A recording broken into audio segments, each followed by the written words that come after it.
Sochni moshni bo'pti deganlari shu bo'pti. Qilajonlar usti qarsildoq, ichi yumshoqqina sochni bo'lgan kotletlarni tayyorlashni o'rganamiz.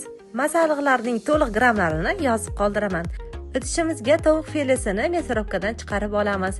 Ketidan uvitilgan non, piyoz, bir dona tuxum solamiz va xohishingizga ko'ra turli xil ziravorlardan qo'shib, yaxshilab qo'limiz yordamida aralashtiramiz.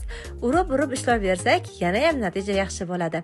Yarim soat tindirishga qo'yamiz va qo'llarimizni suv orqali ho'llab, ozginagina qiymamizdan olib, ichiga bir bo'lak sariyog' solamiz va videoda ko'rsatilgandek qilib ishlab beramiz.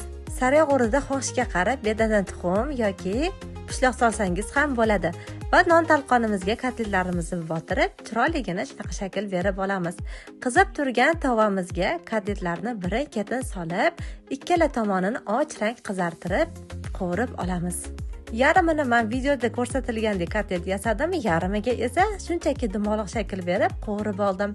Va yarim tayyor bo'lgan kotletlarimizga ustiga sariyog' bo'lakchalarini solib, qizib turgan pechda 180 gradusda 10-15 minut davomida pishirib olamiz. Ko'rganingizdek usti qarsildoq, ichi yumshoqqina, juda ham sochli bo'lgan kotletlarimiz tayyor bo'ldi. Albatta tayyorlab ko'ring. Yurakchani bosib duo qilib qo'ysangiz juda ham xursand bo'lardim. Salomat bo'ling.